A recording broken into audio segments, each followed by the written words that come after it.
Ndugu yangu msikilizaji wa Sibuka TV, ninakusalimia kwa jina la Yesu Kristo popote pale ulipo. Mungu akubariki sana. Karibu katika kipindi tena kizuri ambacho tunakwenda kujifunza maneno ya Mungu.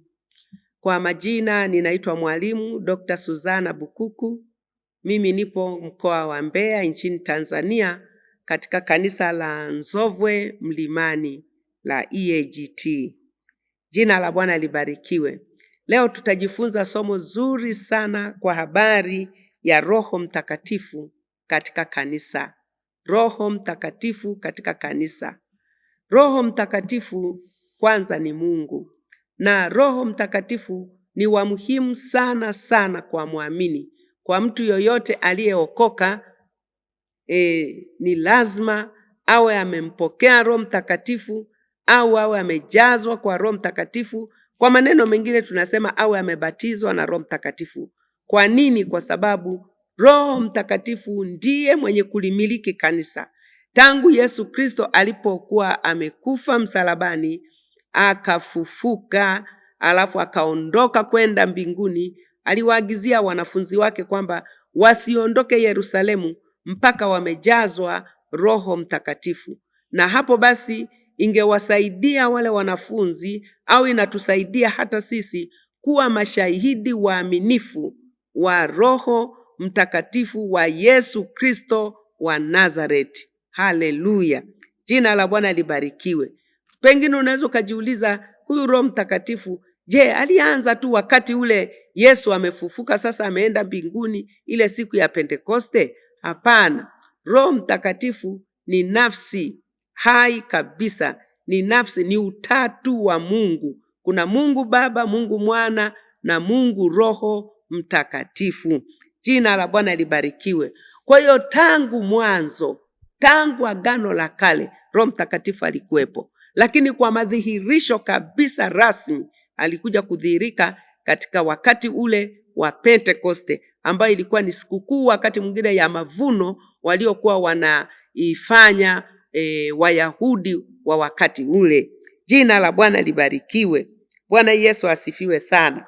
Kwa hiyo sasa, kwa kuanza tu, ninaomba tuangalie neno la Mungu, tuone jinsi Roho Mtakatifu alivyoanza kwa kifupi katika Agano la Kale, kuanzia kitabu cha Mwanzo kabisa. Roho Mtakatifu anaanza kusemwa. Kwa nini tunaanza na kitabu cha Mwanzo? Kwa sababu katika kitabu cha Mwanzo ndio kinaonyesha mianzo ya mambo yote. Mwanzo wa kuumbwa mbingu na nchi, mwanzo wa kuumbwa mwanadamu, mwanzo wa kuumbwa wanyama na kadhalika na kadhalika. Lakini katika mwanzo wa kitabu hiki tunaona Roho Mtakatifu anasemwa katika mstari ule wa pili. Nitasoma Mwanzo 1 na ule mstari wa pili. Neno la Mungu linasema, nayo nchi ilikuwa ukiwa, na Roho ya Mungu ikatulia juu ya uso wa maji. Yaani Roho ya Mungu ikatulia juu ya uso wa maji. Kwa hiyo unaposoma katika kitabu hiki Mwanzo 1 na ule mstari wa pili, tunaona kumbe wakati ule wa uumbaji, wakati wa uumbaji wa Mungu mwenyewe, Roho Mtakatifu alikuwepo. Haleluya, haleluya. Roho Mtakatifu alikuwepo. Labda nisome kwa marefu zaidi nikianza ule mstari wa kwanza katika kitabu hiki cha Mwanzo. Hapo mwanzo Mungu aliziumba mbingu na nchi, nayo nchi ilikuwa ukiwa tena utupu, na giza lilikuwa juu ya uso wa vilindi vya maji. Roho ya Mungu ikatulia juu ya uso wa maji.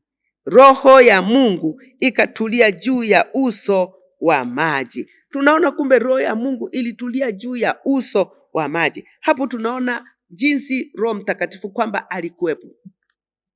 Na Mungu Baba, Mungu Mwana na Mungu Roho Mtakatifu, wote hao walihusika katika uumbaji wa mbingu na nchi. Wote walikuwepo. Si kwamba tuna miungu mitatu, tuna Mungu mmoja, lakini ni Mungu katika utatu. Mungu Mwana, Mungu Baba, Mungu Mwana na Mungu Roho Mtakatifu.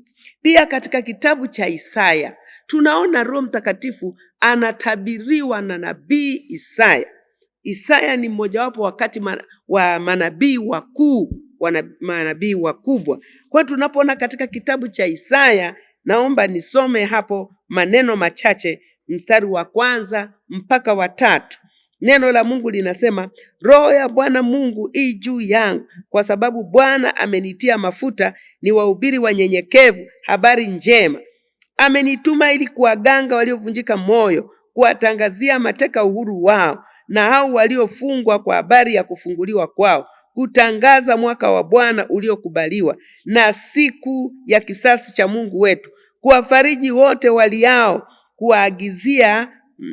kuwaagizia hao waliao katika Sayuni wapewe taji ya maua badala ya majivu, mafuta ya furaha badala ya maombolezo, vazi la sifa badala ya roho nzito, wapate kuitwa miti ya haki iliyopandwa na Bwana ili atukuzwe. Haleluya, haleluya. Kwa hiyo tunaona jinsi ambavyo Isaya anasema habari za Yesu Kristo, anatabiri habari za Yesu Kristo atakapokuwa duniani, alivyokuja duniani na vitu alivyotakiwa kuvifanya. Haleluya, haleluya. Kwa hiyo katika Isaya hii 61 tunaona Yesu Kristo akaja hapa duniani, lakini Isaya kama mtabiri, kama na mtumishi wa Mungu aliyetabiri mambo yatakayokuwepo baada ya Yesu Kristo kuja, aliona kwamba Yesu Kristo kwanza atakuwa amejawa na nguvu za Roho Mtakatifu. Haleluya. Kwa hiyo Yesu alipakwa mafuta na Roho Mtakatifu, na huduma yake iliyopakwa mafuta ilihusisha mambo kadhaa. Ilihusisha kuhubiri Injili kwa maskini, wanyonge na walioteswa. Ilihusisha kuhubiri Injili kwa maskini, wanyonge na walioteswa. Hiyo ndio ilikuwa Injili ya Yesu Kristo. Popote Yesu alipopita, aliokoa, aliponya, lakini kwa uweza wa Roho Mtakatifu. Haleluya. Kwa hiyo unaona Yesu kama Yesu tu alikuwa amejazwa Roho Mtakatifu, ana nguvu za Roho Mtakatifu. Kwa nini mimi na wewe tusiwe na Roho Mtakatifu? Kumbe hatuwezi kufanya kazi ya Mungu bila Roho Mtakatifu. Roho Mtakatifu ni wa ajabu sana na ni wa muhimu sana katika maisha ya muamini. Na pia kuponya na kuwafunga jeraha wagonjwa wa kimwili na kiroho, nao waliovunjika moyo. Ilikuwa ni kazi ya Yesu kuponya majeraha. Watu unakuta wameteswa na Ibilisi, wana magonjwa, wamegandamizwa kwa miaka mingi, wanateseka sana, wameumizwa, lakini ni Roho Mtakatifu kazi yake ni kuganga na kuponya yale majeraha ndani ya muamini. Ni Roho Mtakatifu tu anaweza kufanya vitu hivyo. Ni zaidi ya madaktari, ni zaidi ya walimu, ni zaidi ya wasomi. Roho Mtakatifu ni wa muhimu mno mno, na yeye alikuja akawa amejaa ndani ya Mungu huyu Yesu Kristo, kuvunja vifungo vya uovu na kutangaza uhuru kutokana na nini? Na dhambi. Ni vigumu sana kumuokoa mtu, na hakuna mtu anaweza kumuokoa mwenzie. Ni Yesu Kristo tu anaweza kumuokoa mtu, kwa sababu yeye ndiye alipakwa mafuta. Ndio maana Isaya anasema Roho wa Bwana yu juu yangu, ili kuutangaza mwaka wa Bwana, kuwafungua waliofungwa, kuwahubiria wanyonge, kuwaponya watu, kufanya nini? Kufanya vitu vingi vimetajwa katika Isaya kama nilivyosoma, lakini ni kwa ajili ya kuweza kuwaweka wana wa Mungu walioteswa na Ibilisi wawe huru. Ni Roho Mtakatifu. Bwana Yesu asifiwe sana. Kufungua macho ya kiroho. Yesu alikuja afungue macho ya kiroho ya wale waliopotea, ili waweze kuiona nuru ya Injili na kuokolewa. Kwa hiyo ni Roho Mtakatifu tu. Lakini hata Yesu kuzaliwa kwake, Mariamu alikuwa anajiuliza alipokuwa amekutana na yule malaika aliyemwambia kwamba utachukua mimba, utamzaa Yesu ambaye yeye atakuwa anawaokoa watu na dhambi zao. Mariamu akasema, hili jambo litakuwaje? Akasema, Roho wa Mungu atakuijilia juu yako. Kwa hiyo Kama wanasayansi leo wangeenda kuangalia DNA ya Yesu Kristo, basi watakuta ni ya Roho Mtakatifu. Haleluya, haleluya. Ni Yesu peke yake aliyezaliwa tofauti na watu wote jinsi wanavyozaliwa na kukaa katika dunia hii, kwamba watu wanazaliwa kupitia baba na mama, lakini Roho Mtakatifu alimuijilia juu Mariamu, akapata mimba kwa uweza wa Roho Mtakatifu. Haleluya. Huyo ndiye ambaye nataka sasa tujifunze habari za Roho Mtakatifu. Lakini pia katika Agano la Kale, unaposoma katika Zakaria 4 ule mstari wa 6, neno la Mungu, huyu mtumishi wa Mungu Zakaria akasema, si kwa uweza wala si kwa nguvu, bali ni kwa Roho yangu, asema Bwana wa majeshi. Kuna mambo mengi mazito yanaweza yakafanyika katika ulimwengu wa roho tunapomhubiri Kristo. Zakaria anasema si kwa nguvu wala si kwa uweza, bali ni kwa Roho, asema Bwana wa majeshi. Nitaki kusema hivi kwamba mwana wa Mungu, popote unaponisikiliza, ukiona wahubiri wanahubiri kwa nguvu, ukiona wahubiri wanachemka kusema neno la Mungu, acha wale wanaotumia wasiotumia michanganyo, wale wanaolisema neno la Mungu peke yake, ambalo halitegemei kitu kingine chochote. Wanasema habari za Mungu, wagonjwa wanapona, viwete wanatembea, viziwi wanasikia. Wanapolisema hili neno la Mungu, ujue ndani yake iko nguvu ya Roho Mtakatifu. Ni Mungu Roho Mtakatifu anayeweza kuponya. Haleluya, haleluya. Pia katika kitabu cha Yoeli 2:28, hapa bado niko kwenye agano la kale, naelezea kwamba Roho Mtakatifu alikuwepo lakini hakuwa dhahiri. Nitaeleza maeneo hayo ambayo ni wapi alikuwa dhahiri, na sasa nitaeleza kwa wakati huu kanisa linamhitaji sana Roho Mtakatifu na anakuwa dhahiri kwa watu wote.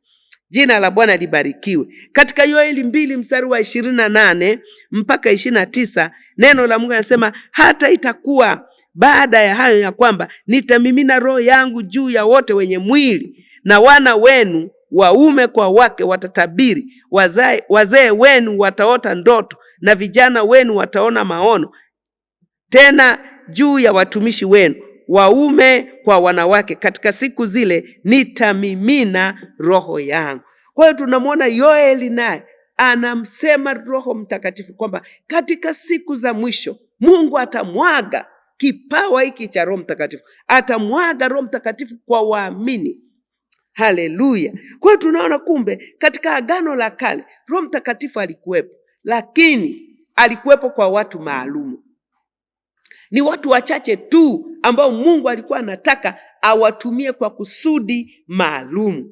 Jina la Bwana libarikiwe. Nitawataja hao watu wachache ambao Mungu alikuwa anashuka juu yao na akafanya mambo makubwa kupitia Roho Mtakatifu. Lakini katika Agano Jipya sasa, tutakapoingia kwenye somo hasa ambalo nataka tujifunze habari za Roho Mtakatifu na kanisa, au Roho Mtakatifu na muamini, ndio utaona kwamba kumbe kuna umuhimu. Hatuwezi kufanya chochote bila Roho Mtakatifu.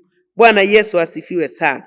Kwa hiyo watu wachache tu katika Agano la Kale waliojazwa, mmoja wapo ni Musa. Ukisoma habari za kwenye Hesabu 11 na mstari wa 17, habari za Musa, utaona kabisa Mungu alikuwa anamuagizia Musa kwamba atatoa sehemu ya roho iliyo juu yake ili aweze kuwakabidhi wazee ambao walichaguliwa kwa ajili ya kumsaidia kazi ya Mungu. Kwa hiyo tunaona kwamba Musa alikuwa amejaa Roho Mtakatifu. Musa alikuwa na Roho Mtakatifu, alikuwa anamkalia juu yake kwa ajili ya kutenda mambo makubwa wakati wa wana wa Israeli. Haleluya, haleluya.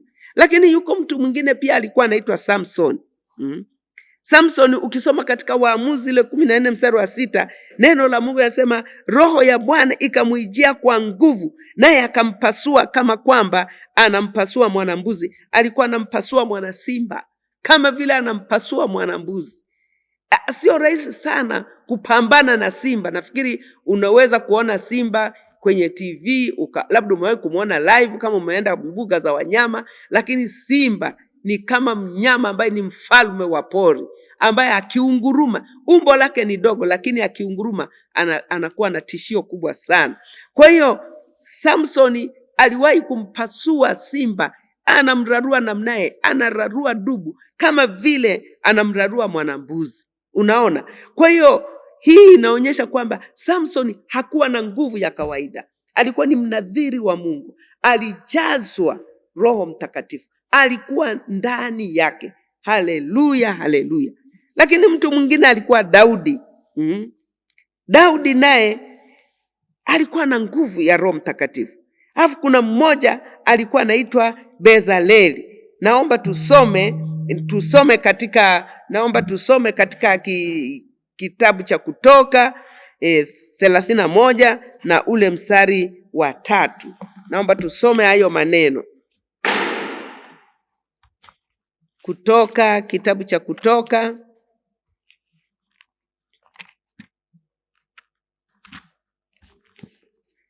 Kutoka 31 alafu na ule mstari wa Kutoka 31 ule mstari wa 3. Neno la Mungu linasema kwamba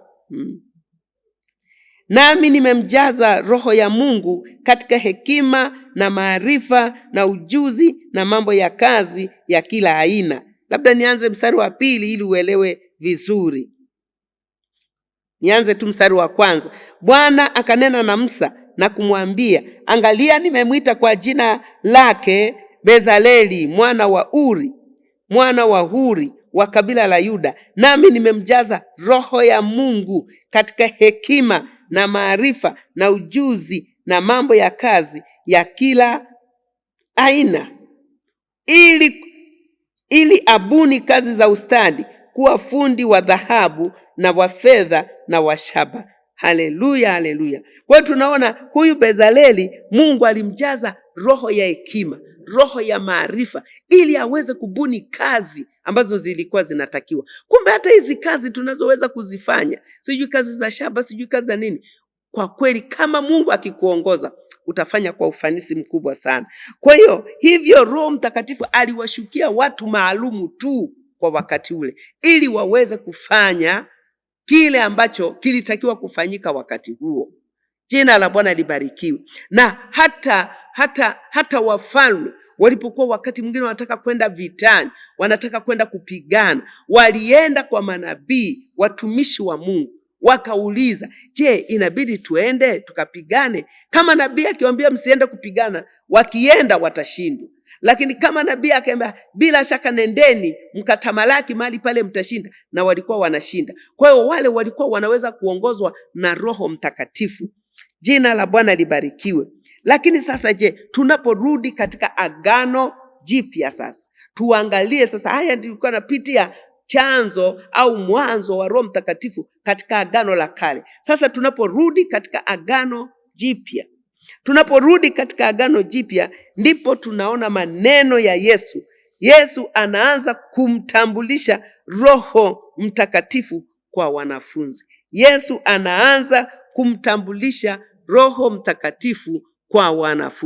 Kumbuka, Yesu Kristo alikuwa anamjua Roho Mtakatifu vizuri. Na hata yeye wakati anabatizwa, Roho Mtakatifu alishuka juu yake, na sauti ikasikika kutoka mbinguni ikisema kwamba huyu ndiye mwanangu mpendwa, ninayependezwa naye, msikieni yeye. Ni wakati amebatizwa katika maji mengi, mto wa Yordani. Sasa ile anatoka huwa akashuka na sauti ikasikika kutoka juu mbinguni. Yesu alikuwa anamjua Roho Mtakatifu kwa sababu kama nilivyosema, mwanzo kabisa wa uumbaji, Roho ya Mungu ilikuwa imetulia juu ya maji. Yesu Kristo alikuwepo kama stadi mkuu wa uumbaji, na Roho Mtakatifu akiwepo, na Mungu Baba akiwepo. Jamani. Kwa hiyo Roho Mtakatifu sasa alianza kutambulishwa rasmi kwa wanafunzi wa Yesu Kristo. Wale wanafunzi 12 waliokuwepo, Yesu alianza kutambulisha habari za Roho Mtakatifu. Bwana Yesu asifiwe. Maneno hayo tutayapata katika Yohana 16 mstari wa 12 mpaka wa 15. Neno la Mungu linasema, hata bado nikali ninayo mengi ya kuambia, lakini hamwezi kustahimili hivi sasa. Lakini yeye atakapokuja, huyo Roho wa kweli, atawaongoza awatie kwenye kweli yote. Awatie kwenye kweli yote na kuwafundisha yote. Haleluya, haleluya.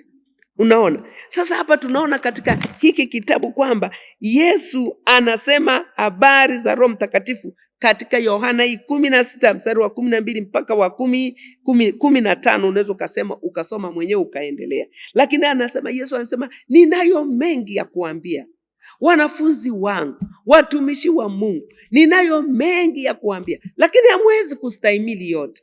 Ila atakapokuja huyo Roho Mtakatifu, atawatia kwenye kweli yote, atawafundisha na mambo yajayo atawapasha habari. Haleluya, haleluya. Kwa hiyo utaona kabisa kwamba kumbe muamini yoyote anatakiwa kumpokea Roho Mtakatifu, ampate Roho Mtakatifu. Ila tu huwezi ukampokea Roho Mtakatifu ukiwa na maovu, ukiwa na dhambi, ukiwa na michanganyo katika maisha yako. Ni sharti kwanza mtu atubu. Akisha tubu, akiokoka, ndio anampokea Roho Mtakatifu. Kwa hiyo wewe unayenisikiliza, kama umeokoka, hujawahi jazwa Roho Mtakatifu, nafasi yako hii ya kujazwa Roho Mtakatifu, nafasi ya kuamua na kuchukua hatua kimkakati kabisa na kuweka kipaumbele katika maisha yako kwamba nijazwe Roho Mtakatifu.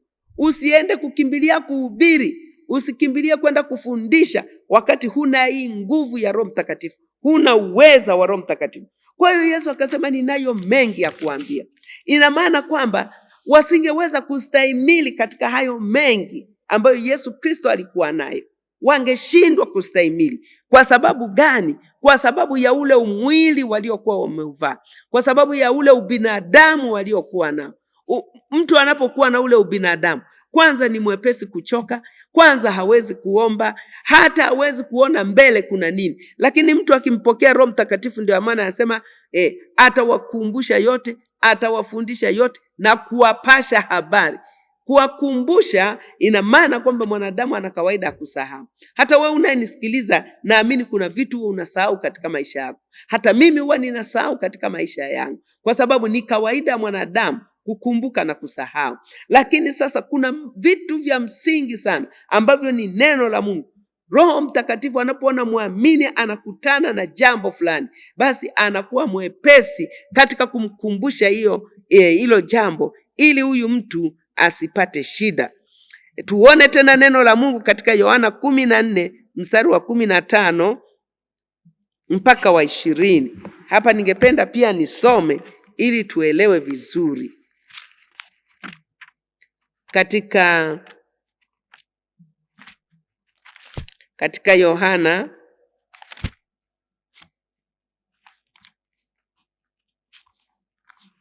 Yohana 14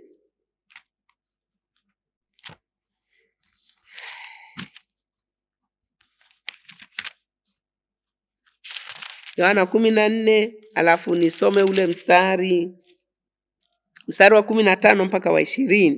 Neno la Mungu linasema, haya ni maneno ya Yesu Kristo mwenyewe akisema, anasema, mkinipenda mtazishika amri zangu, nami nitamwomba Baba, naye atawapa msaidizi mwingine, ili akae nanyi hata milele. Ndiye Roho wa kweli, ambaye ulimwengu hauwezi kumpokea, kwa kuwa haumuoni wala haumtambui, bali ninyi mnamtambua, kwa maana anakaa kwenu, naye atakuwa ndani yenu. Sitawaacha nyinyi yatima, naja kwenu.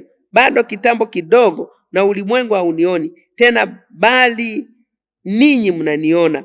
Na kwa sababu mimi ni hai, ninyi nanyi mtakuwa hai. Siku ile ninyi mtatambua ya kuwa mimi ni ndani ya Baba yangu, nanyi ndani yangu, nami ndani yenu. Yeye aliye na amri zangu na kuzishika, yeye ndiye anipendaye, naye anipendaye atapendwa na Baba yangu, nami nitampenda na kujidhihirisha kwake. Haleluya, jina la Bwana libarikiwe. Kumbe hapa sasa Yesu anasema kwamba yeye atamleta, anasema mkinipenda mtazishika amri zangu, nami nitamwomba Baba, naye atawapa msaidizi mwingine, ili akae nanyi hata milele. Ndiye Roho wa kweli, ambaye ulimwengu hauwezi kumpokea kwa kuwa haumuoni wala haumtambui. Unaona, Yesu anasema nitamleta msaidizi. Nitamleta msaidizi mwingine. Ina maana kuna vitu ambavyo sisi tunatakiwa kufanya, lakini tunapofanya tunazidiwa, hatuwezi. Kwa ni lazima tuletee msaidizi. Kwa mfano, kuomba Mungu, kuomba kwa ajili ya mahitaji yetu. Tunaomba kwa Mungu, lakini kuna wakati tunachoka, hatuwezi kuomba katika kiwango kile ambacho Mungu anataka uombe. Hivyo akasema nitamleta msaidizi atakayeweza kuwasaidia kuomba. Haleluya. Japokuwa katika kipindi kinachokuja nitafundisha kazi za Roho Mtakatifu. Sasa hivi nafundisha tu kwamba Roho Mtakatifu na kanisa. Roho Mtakatifu anatakiwa akae ndani ya kanisa. Ninaposema ndani ya kanisa, sio jengo, akae ndani ya mtu. Haleluya, haleluya. Jina la Bwana libarikiwe. Kwa hiyo tunaona Yesu Kristo anawaambia kwamba yuko Roho Mtakatifu. Bwana Yesu asifiwe sana.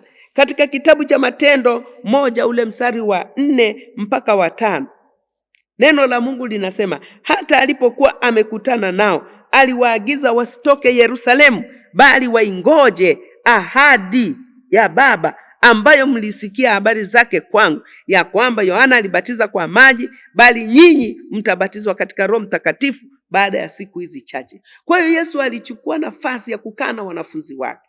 Unajua, hata mtu aliyekufa labda anataka kufa, wakati mwingine unakuta anachukua hatua ya kuanza kuongea, anaanza kuongea na watu wake kwamba jamani, mimi labda muda umefika, nataka kuondoka, fanyeni 1, 2, 3, hakikisheni mnafanya hiki na hiki. Watu wengine ambao wana neema ya kuaga, labda wanaona kabisa kifo kinakaribia. Sasa Yesu alikuwa anajua kabisa, nilishakufa, sasa nimefufuka na ninataka kwenda mbinguni na nitawaacha hawa wanafunzi. Kama Yesu Kristo tu aliteswa na Wayahudi hapa duniani, je, atakapoondoka itakuwaje?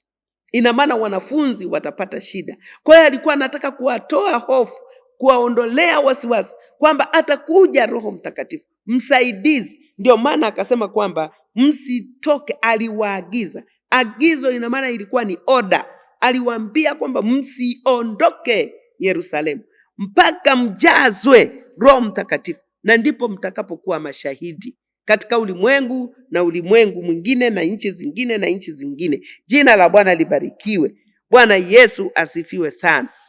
Kwa hiyo alikuwa anaongea katika mstari wa 4 na wa 5, na upenda sana huu mstari, maana lilikuwa ni agizo la muhimu sana, na kama mtu angepuuza ili agizo hawezi kupokea Roho Mtakatifu. Hata wewe unayenisikiliza, ukipuuza haya mafundisho, huwezi kupokea Roho Mtakatifu. Utakuwa unatembea peke yako, utakuwa unafundisha labda peke yako, utakuwa unahubiri peke yako, utakuwa unaenda kanisani peke yako, unalala peke yako. Hakuna wa kukupasha habari, hakuna wa kukuongoza, hakuna wa kukusaidia. Ndugu yangu msikilizaji wa Sibuka TV, ni vizuri sana ukampokea Roho Mtakatifu katika maisha yako, ili awe kiongozi wako, awe mshauri wako, awe mfariji wako. Kuna wakati tunaumizwa mioyo, unaumizwa kabisa. Ibilisi anakuumiza kwa namna moja nyingine. Wengine wameumizwa katika magonjwa, wengine wameumizwa kwenye ndoa, wengine wameumizwa na watoto wao, wengine wameumizwa kwa vitu vingi, lakini Roho Mtakatifu ndiye anakuwa faraja. Anapuliza majeraha mioyo yetu, ili mioyo iliyoumia iweze kugangwa, iweze kuponywa. Wengine wameondokewa na wapendwa wao wa karibu. Roho Mtakatifu ndiye pekee anaweza kuwafariji na kuwasaidia. Vinginevyo kibinadamu inakuwa ni ngumu. Kwa hiyo aliwaagiza wasiondoke Yerusalemu. Wasiondoke. Wahubiri wenzangu popote pale mlipo, washirika wenzangu popote mlipo, Wakristo wenzangu popote mlipo, kama hujajazwa Roho Mtakatifu na unakimbilia kwenda kufanya kazi ya Mungu, utakwama, utashindwa, kwa sababu sisi hatuwezi jambo lolote bila nguvu ya Roho Mtakatifu. Katika kitabu cha Yohana 15 ule mstari wa 1 mpaka wa 5, Yesu Kristo anasema nyinyi hamuwezi jambo lolote. Ni kweli hatuwezi. Utawezaje kumponya mtu? Utawezaje kuwaponya viwete? Utawezaje kutenda mambo makuu ya ajabu? Ni nguvu ya Roho Mtakatifu, ni uweza wa Roho Mtakatifu ambaye ni Mungu. Yeye ni Mungu, ni Mungu, kwa sababu hata kuna wakati ambapo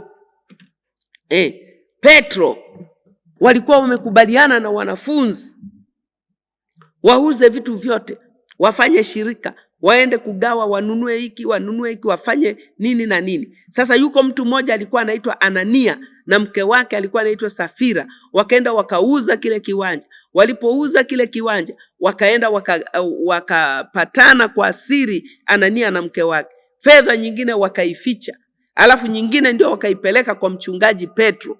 Walipofika kwa yule mchungaji, wakaambia kwa pesa, Anania ametangulia, akasema pesa ndio hii niliyoileta. Petro akasemeshwa na Roho Mtakatifu, maana tayari walishajazwa Roho Mtakatifu. Unajua tulisoma lile neno kwamba atawapasha na habari. Petro akapashwa habari na Roho Mtakatifu kwamba hii pesa walioileta sio sahihi, pesa nyingine wameificha. Akamuuliza Anania, Anania, hii pesa ndio hiyo kweli mliouza? Akasema ndio hii. Petro akamwambia, kwa nini umeamua kumdanganya Mungu? Umemdanganya Mungu, Roho Mtakatifu, na si mwanadamu. Na aliposema namna hiyo, Anania alianguka. Wakambeba pale wakaenda kumzika. Mke wake alipofuata, naye akasema vile vile yale maneno waliokuwa wamekubaliana na mume wake. Petro akasema, angalia miguu hii ndio imeenda kumzika mume wako. Ina maana na yeye alisema kile kitu walichokuwa wamekubaliana na mume wake. Mungu atusaidie sana. Kumbe wakati mwingine baba na mama wanaweza wakakubaliana kufanya uovu. Msifanye hivyo, Mungu wa mbinguni anakuwa ameona. Na wakati mwingine balaa na mateso na shida zinaweza zinakuja kwenye familia kwa sababu mmemdanganya Roho Mtakatifu, kwa sababu mmemdanganya Mungu. Kumbuka hata kama mchungaji hawaoni, lakini yuko Mungu anayeweza kuona. Haleluya, haleluya. Katika Matendo 1:8 neno la Mungu linasema hivi. Yesu Kristo aliyaongea haya maneno, akasema mtapokea nguvu. Mtapokea nguvu akiisha kuajilia juu yenu Roho Mtakatifu. Mtapokea nguvu akiisha kuajilia juu yenu Roho Mtakatifu, nanyi mtakuwa mashahidi katika Yerusalemu, katika Uyahudi na Samaria na hata mwisho wa nchi. Haleluya. Jamani, ukimpokea Roho Mtakatifu, anaondoa hofu, anaondoa mashaka, anaondoa wasiwasi, anaondoa woga kwa Roho Mtakatifu. Jina la Bwana libarikiwe. Nampenda Yesu Kristo aliyetupa zawadi hii ya Roho Mtakatifu. Na ni Yesu Kristo peke yake anaweza kutujaza sisi kwa Roho Mtakatifu. Bwana Yesu asifiwe sana. Kwa hiyo akasema mtapokea nguvu, na aliwaambia msiondoke mpaka mmejazwa. Mpaka mmejazwa Roho Mtakatifu. Hatuwezi kuwa na nguvu hizi za kupokea kutokana na Roho Mtakatifu. Sio nguvu za kupigana mieleka, sio nguvu za kufanya dhambi. Ni nguvu kwa ajili ya kuhubiri Injili, nguvu kwa ajili ya kuokoa, nguvu kwa ajili ya kuponya, nguvu kwa ajili ya kufariji, nguvu kwa ajili ya kuwafungua watu ambao wako kwenye dhambi, wako kwenye vilindi vya mashimo marefu ya dhambi. Haleluya, haleluya. Kwa hiyo akasema mtakuwa mashahidi. Jina la Bwana libarikiwe. Jina la Bwana libarikiwe. Ndugu yangu msikilizaji wa Sibuka TV, hebu nikupe ushuhuda mmoja, nikwambie habari za Roho Mtakatifu. Mimi nilipokuwa ninasoma masomo ya shule ya sekondari, nikiwa niko form 2, nimeokoka, nikajazwa na Roho Mtakatifu. Kwanza nilikuwa na shangaa, kabla ya kujazwa Roho Mtakatifu, wale wadada waliokuwa wameniongoza sala ya toba, tulipokuwa tukianza kuomba, nilikuwa ninashangaa sana. Nakuta huyu dada anaomba hivi, huyu anaomba lugha nisiyoifahamu, na mwingine pia anaomba lugha nisiyoifahamu. Nilikuwa nashangaa sana. Yaani nilikuwa nashangaa sana. Nasema mbona hawa hawaombi Kiswahili? Mbona wananena kwa lugha ambayo mimi siielewi na wala sio Kiingereza? Wanaombaje? Walipokuwa wanamaliza, nikiwauliza, dada, mlikuwa mnaomba lugha gani? Wanasema tulikuwa tunaomba tukiwa yani sisi tumejazwa Roho Mtakatifu. Nikamwambia na mimi naweza kujazwa? Ndio, unaona. Basi wakanielekeza, na baadaye baada ya mwezi mmoja, huo ulikuwa ni mwaka 1979. Mwezi wa pili, ilikuwa ni tarehe 11. Wakaniambia, dada Suzi, unaweza kaomba Mungu fanye hivi. Tulikuwa wawili na rafiki yangu mmoja ambaye naye aliokoka wakati huo, tukaondoka kwenda kuomba Roho Mtakatifu. Ilikuwa siku ya Jumapili ambayo hatuingii darasani. Tuliomba Mungu ni mwaminifu. Mungu ni mwaminifu. Tukajazwa Roho Mtakatifu. Sasa nataka kusema ushuhuda wangu hivi kwamba nasema anatutia ujasiri, anatuondolea hofu, anatuondolea woga. Ukimpokea Roho Mtakatifu unakuwa jasiri sana. Jina la Bwana libarikiwe. Bwana Yesu asifiwe sana. Basi mimi nilipokuwa sasa nimejazwa Roho Mtakatifu, pale shuleni Shetani akainua vita, na hiyo vita ilipitia kwa mwalimu mkuu, headmaster wa shule hiyo. Akatukusanya wote, akasema kuanzia sasa hivi sitaki watu wa kusema Yesu Yesu hapa. Sitaki kusikia watu wanahubiri. Sasa hatukuweza kutii hiyo amri, kwa sababu kuhubiri ni agizo la Yesu Kristo, kwamba watu waokoke. Na tulikuwa tunaona ndugu zetu, rafiki zetu, wanafunzi wenzetu ni wenye dhambi. Kwa hiyo sisi tulikuwa tunawashuhudia tu, tunapopumzika tunawaambia habari za Yesu. Kwa Mungu akaendelea kuwaokoa vijana, akaendelea kuwaokoa wadada na wanafunzi wengine. Lakini haikuishia hapo. Kwa hiyo mkuu wa shule akaamua kuita mkuu wa mkoa kwa shule ile niliyokuwa nasoma. Akamuita mkuu wa mkoa. Unajua mkuu wa mkoa ni mtu mkubwa. Anapokuja lazima na wabunge watakuwepo. Walikuwepo na wabunge katika wilaya hiyo, wakao wamefika. Mbunge akafika. Wakafika na viongozi wengine. Wao walikuwa ni viongozi wa chama cha TANU. Zamani kulikuwa na chama cha TANU, sio sasa hivi vyama vingi. Wakati huo kilikuwa chama kimoja tu cha TANU. Wakaja na viongozi na wanakijiji wakao wamekuja. Na kwa sababu ulikuwa ni msafara mkubwa, akawa amewaita na maaskari waliokuwa wameandamana katika mkutano huo. Tukaambiwa tutakuwa na ugeni mkubwa. Kweli kulikuwa na ugeni mkubwa. Nitoka nje tukakaa kwenye uwanja, kwenye kivuli tukawa tumekaa. Walimu wote walikuwepo. Alafu pia kulikuwa na chuo cha jirani, chuo cha elimu ya taifa. Nao wakao wamefika. Walipofika, mimi nilisoma mkoa wa Singida, shule moja ilikuwa inaitwa Tumaini Sekondari. Nafikiri bado ipo mpaka sasa. Kwa hiyo tulikuwa hapo na mkuu wa shule wa mahali hapo alikuwepo. Kama bado yuko hai atakuwa anasikia, kama anasikia ushuhuda huu, ni kweli hicho kitu kilifanyika. Basi viongozi wakao wamefika katika mkoa ule wa Singida. Tulipokuwa tumekaa pale, basi yeye alitumia rungu la kuwa mkuu wa shule. Akasema kuna kakikundi kananisumbua mahali hapa. Kanasema Yesu Yesu, kila mahali Yesu Yesu, sijui wanatoa pepo, sijui wanafanya nini. Na kweli tulikuwa tunakemea pepo tunapoenda kwenye chepo, tunapoenda kuomba Mungu. Tunakemea watu wenye pepo. Kwa hiyo ina maana Mungu alikuwa anawafungua watu wanaokoka. Haleluya. Jina la Bwana libarikiwe. Kwa hiyo nikiwa kabinti kadogo ka form 2, wewe unaweza ukafikiria miaka kama hiyo. Unakuwa kabinti kadogo tu ka form 2, lakini nimejaa nguvu za Roho Mtakatifu na rafiki zangu wamejaa nguvu za Roho Mtakatifu.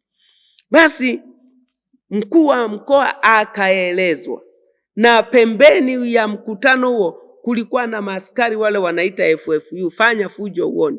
Walikuwa wamebeba silaha za SMG, wamevaa namna hii, wanalinda ule mkutano, wanazunguka. Sio ndoto, nakwambia kitu ambacho ni kweli. Nataka kusema habari za Roho Mtakatifu. Muamini anatakiwa kuwa amejazwa Roho Mtakatifu, ambaye atamsaidia, ambaye atakuwa na nguvu, ambaye ataondoa woga, atafanya kazi ya Mungu na huyo mtu ambaye Mungu amemchagua. Basi wakati huo mimi nikawa tumekaa pamoja na wenzangu tumesikiliza.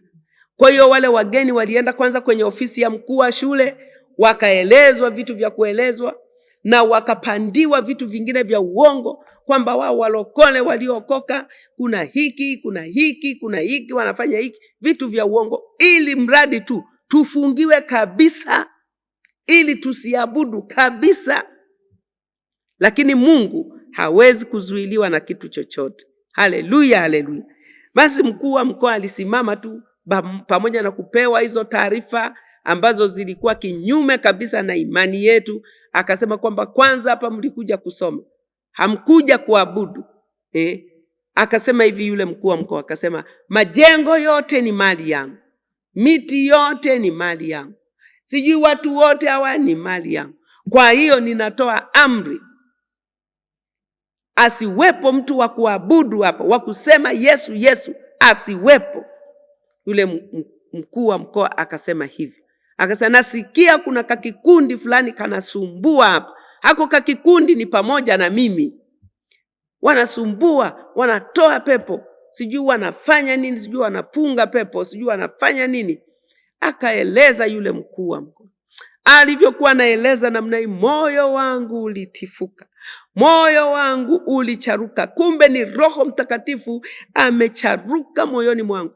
Nilikuwa na dada yangu mpendwa, ameokoka, ni mama mchungaji, yuko katika mkoa wa Morogoro sasa hivi, wanamtumikia Mungu. Lakini tukiwa mabinti sasa, wakati huu niliona ni kama Yesu anatemewa mate usoni.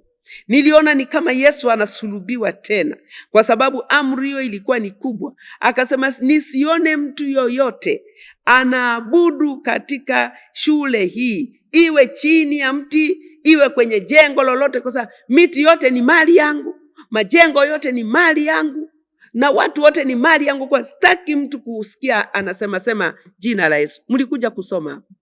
Nikamgeukia rafiki yangu, alikuwa anaitwa Debora.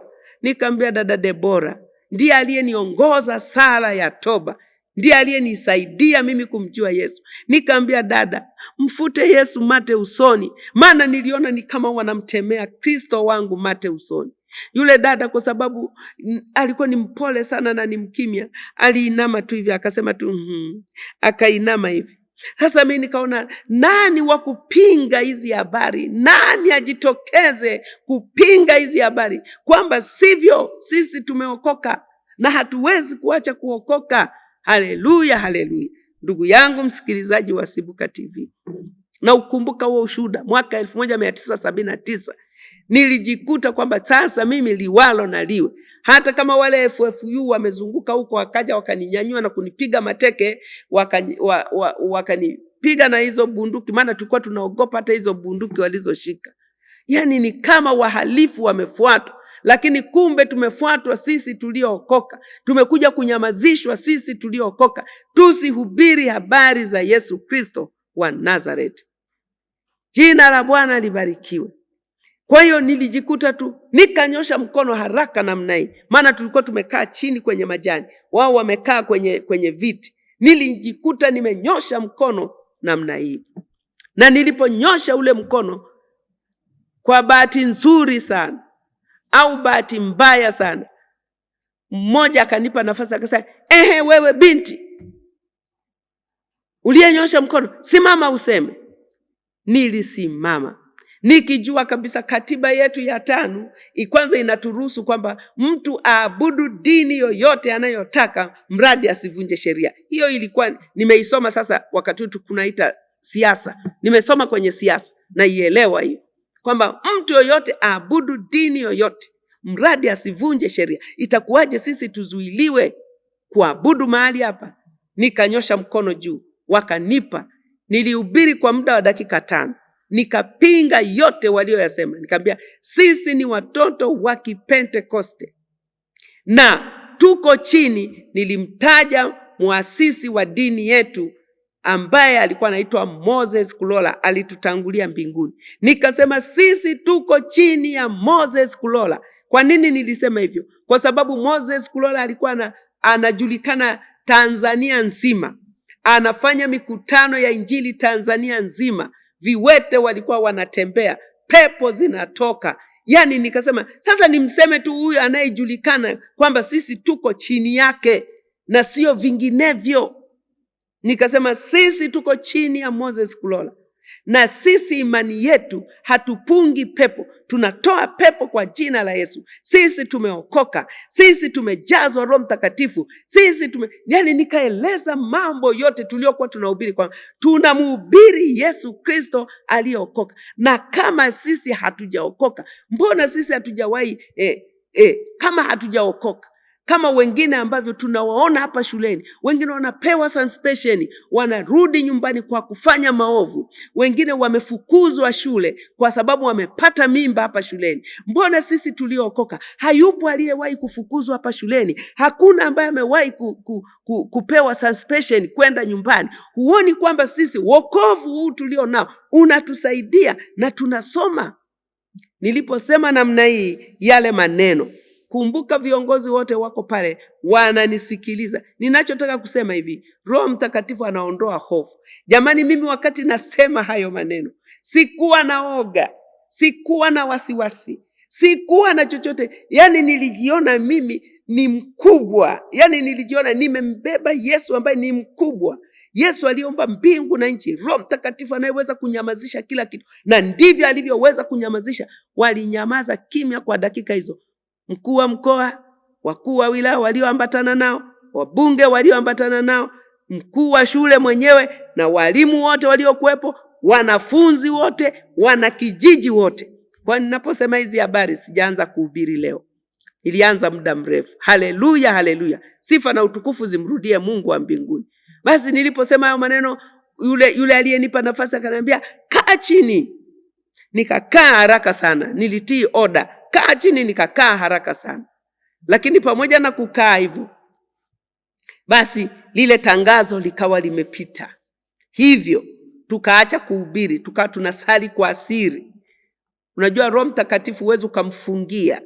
Wewe kama muamini, hata kama uko mahali fulani umezuiliwa kuabudu, bado Roho Mtakatifu atakuwa anatokota ndani mwako, ataendelea kukuombea. Haleluya, haleluya. Kwa hiyo tuliendelea kukaa hivyo, tukawa gated kwa muda mrefu, kama nusu mwaka. Lakini asante kwa Mungu, Mungu akatusaidia. Mungu akatusaidia. Tukaja kuandika barua kwa Rais wa Tanzania aliyekuwepo wakati huo, alikuwa anaitwa Mwalimu Julius K. Nyerere, Kambarage Nyerere. Tukaandika barua, tukaeleza jinsi ambavyo tunahitaji msaada. Asante kwa Mungu, tuna taifa zuri la Tanzania, linaturuhusu kuabudu dini yoyote tunataka. Rais Nyerere alituma mjumbe, akafika katika shule ile niliyokuwa nasoma. Alipofika, mkuu wa shule alipewa oda kwamba wafungulia hawa watoto waanze kuabudu kuanzia leo. Alikuja yule ndugu akasema tu, mimi ni tume ya rais, nimekuja nimesikia kuna watoto wamefungiwa kuabudu hapa, waache waabudu. Kama wanagaragara chini, waache wagaragare chini. Kama wanaomba na kulia, waache walie, maana ndio imani yao. Waache waabudu, wape darasa. Tukapewa darasa kwa oda ya tume ya rais. Haleluya, haleluya. Tukaanza kuabudu, tukamshangilia Mungu. Mungu alitenda mambo makubwa ya ajabu. Wengi wakawa wameokoka, wengi wakarejea tena, waliokuwa wamevunjika moyo, Mungu akatuponya majeraha. Nilikuwa nasema kwamba Roho Mtakatifu anakufanya wewe uwe jasiri. Haleluya, haleluya.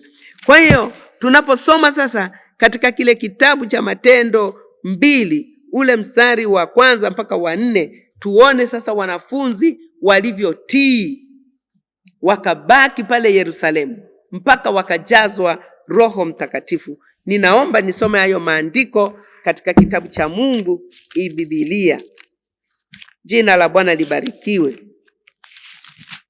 Matendo 2 mstari wa 1 mpaka wa 4. Neno la Mungu asema, hata ilipotimia siku ya Pentekoste, walikuweko wote mahali pamoja. Kukaja ghafla toka mbinguni uvumi kama uvumi wa upepo wa nguvu ukienda kasi, ukaijaza nyumba yote waliokuwa wameketi. Kukawatokea ndimi zilizogawanyikana kama ndimi za moto uliowakalia kila mmoja wao. wote wakajazwa Roho Mtakatifu, wakaanza kunena kwa lugha nyingine kama Roho alivyowajalia kutamka. Hawa wanafunzi walitii agizo la Yesu Kristo. Walipotii agizo la Yesu Kristo, walienda wakakaa mahali pamoja, walipanda gorofani, wakasubiri siku ya kwanza, siku ya pili, siku ya tatu, mpaka ilipotimia ile siku ya 50, siku ya Pentekoste.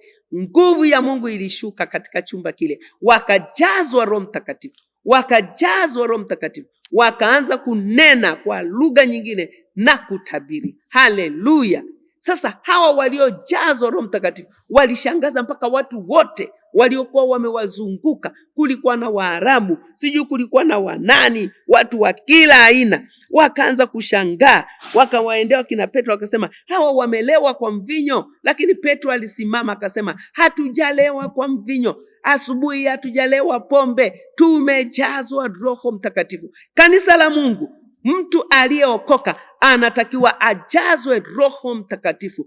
Usiishi ndani ya wokovu kwa mazoea. Yaani mtu unakuta amekaa miaka 20, miaka 10, hana Roho Mtakatifu. Mbona ni kazi? Tafuta Roho Mtakatifu, hata kwa kuomba na kufunga. Mtafute Roho Mtakatifu, utakuwa jasiri. Haleluya, haleluya. Pia tunamwona Petro huyu aliyekuwa mwoga. Unajua Petro alipokuwa anakaa na Yesu Kristo pamoja na wanafunzi wengine, Petro aliweza kumkana Yesu mara 3. Petro huyu Yesu alipokuwa amefufuka, yuko kaburini, Petro kabla ya Yesu kufufuka alirudi nyuma tena, akaanza kuvua samaki. Lakini Yesu Kristo wa Nazareth alivyokuja kumjaza Petro Roho Mtakatifu, akawa sio yule tena aliyemkana, akawa sio yule tena aliyerejea nyuma anakwenda kuanza kuvua samaki, akawa tena ni Petro mwingine. Kumbe mtu anaweza akaokoka, lakini kama hajajazwa Roho Mtakatifu, ule woga unakuwepo katika maisha yake, hofu nyingi zinakuwepo katika maisha yake, anashindwa. Lakini ukimpokea Roho Mtakatifu, Mungu atatenda mambo makuu ya ajabu. Ndio huyu Petro ambaye alisema katika Matendo ile 3 mstari wa 1, anasema hivi, basi Petro na Yohana walikuwa wakikwea pamoja kwenda hekaluni saa ya kusali saa 9, na mtu mmoja aliyekuwa kiwete toka tumboni mwa mamaye alichukuliwa na watu, ambaye walimweka kila siku katika mlango wa hekalu uitwa Mzuri, ili aombe sadaka kwa watu waingiao ndani ya hekalu. Mtu huyo akiwaona Petro na Yohana wakiingia hekaluni, aliomba apewe sadaka. Na Petro akimkazia macho pamoja na Yohana akasema, tutazame sisi. Akawaambia akitarajia kupata kitu kwao. Lakini Petro akasema, mimi sina fedha wala dhahabu, lakini nilicho nacho ndicho nikupacho. Kwa jina la Yesu Kristo wa Nazareth, simama uende. Akamshika mkono wa kuume, akamuinua, mara nyayo zake na vifundo vya miguu yake vikatiwa nguvu. Akaondoka upesi, akasimama, akaanza kwenda, akaingia ndani ya hekalu pamoja nao, akienda akirukaruka na kumsifu Mungu. Haleluya! Huyu Petro aliyemkana Yesu, huyu Petro ambaye pia aliwahi kushika panga akamkata mwanafunzi mmoja wa Yesu aliyekuwa sio mwanafunzi wa Yesu, alimkata Myahudi mmoja ambao walikuwa wanamsonga Yesu, wanataka kumpiga. Akachukua upanga Petro akamkata sikio, lakini Yesu akachukua lile sikio akalirudisha kwa yule mtu. Akasema uwae kwa upanga, naye atauawa kwa upanga. Petro, usifanye hivyo. Unaona, huyu Petro sio Petro yule aliyemkata sikio yule Myahudi. Huyu Petro sio yule aliyemkana Yesu tena. Hasa hapa ameshajazwa Roho Mtakatifu. Haleluya! Amejazwa Roho Mtakatifu. Anaenda kwenye mlango ule mzuri, anamwangalia, anamkazia macho kiwete, anamwambia, mimi sina pesa, sina dhahabu, lakini kile nilicho nacho ndicho nikupacho. Simama kwa jina la Yesu. Haleluya! Hiyo ni nguvu ya uponyaji ya Roho Mtakatifu. Roho Mtakatifu ndiye anayeponya watu. Roho Mtakatifu ndiye anayeganga watu. Kwa hiyo watu wakashangaa, yule kiwete tangu kuzaliwa alipoambiwa asimame, kwa uweza wa jina la Yesu, kwa uweza wa nguvu ya Roho Mtakatifu, akasimama na akawa mzima. Inawezekana kabisa. Ukijaa nguvu ya Roho Mtakatifu, unaweza ukawa msaada kwa watoto wako. ukawaombea watoto wako, ukamwombea mume wako, ukamwombea mke wako, ukawaombea wazazi wako, kama umejaa Roho Mtakatifu, unaweza kubadilisha historia ya nyumba yenu kwa nguvu ya Roho Mtakatifu. Haleluya! Jina la Bwana libarikiwe. Nakumbuka mimi nikiwa binti, nikiwa nasoma, sasa nimeenda hospitali moja, nikakuta nesi moja aliyekuwa anaumwa sana sana. Yaani anaumwa sana. Alitupiwa mapepo, akawa kipofu na meno yakafunga kabisa, akawa hawezi kusema. Lakini nilipofika pale nikiwa nimejaa nguvu za Roho Mtakatifu, mimi nilienda pale kumuona shangazi yangu aliyekuwa anaumwa, nikawa natamani kumuombea, lakini kumbe jirani kuna mtu amezidiwa sana, nesi. Sasa nesi yuko hospitalini amezidiwa. Wewe fikiri, huduma zote za madaktari na manesi zilikwama. Nilipofika pale nikamwambia, kama mtaniruhusu huyu dada nimuombee, atakuwa mzima sasa hivi. Na wakaniruhusu. Wakaniruhusu. Kwanza kabla ya kuniruhusu, wale watu wakaniambia kwamba wewe sisi ni Waislamu, sasa wewe unaweza kumuombea huyu. Nikamwambia Yesu ni wa watu wote, awe ni Muislamu, awe ni Mroma, awe ni nani, mradi akikubali. Kwa hiyo yule dada nilipomuombea kwa jina la Yesu Kristo, pale pale Mungu alimponya. Yale meno yaliyokuwa yamejifunga yalifunguka kama mfupa, yakaachia. Macho yakafunguka, akawa mzima. Haleluya, haleluya.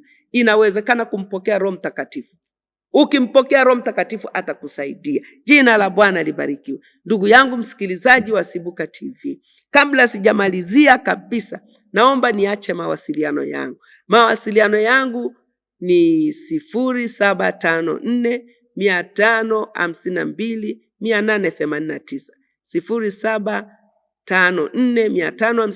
0754552889, au unaweza kaangalia kwenye Sibuka YouTube, ukiandika Mwalimu Dr. Suzana Bukuku utanipata. Au ukinipata tena kwenye YouTube yangu, andika tu Mwalimu Suzana Bukuku, utanipata kwenye akaunti yangu ya YouTube. Lengo letu ni kumtangaza Yesu Kristo. Yesu anaweza kuokoa. Yesu anaweza kukujaza Roho Mtakatifu. Kama hujaokoka, nikupe nafasi hii. Fuata maneno haya ili uokoke. Na ukishaokoka, mtafute Roho Mtakatifu. Popote, hata ni nyumbani, Roho Mtakatifu atakuja kwako. Na ishara ya Roho Mtakatifu kuja kwako ni kunena kwa lugha mpya. Mungu atakupa lugha mpya. Sema, Bwana Yesu, nakuja kwako. Mimi ni mwenye dhambi. Naomba uniokoe, unisamehe. Uniokoe kwa damu ya thamani. Nikufuate wewe siku zote za maisha yangu. Katika jina la Yesu. Amen. Natamka baraka kwako. Mungu akubariki sana. Tukutane kipindi kingine. Nitafundisha kazi za Roho Mtakatifu. Mungu akubariki sana. Kwa heri. Amen.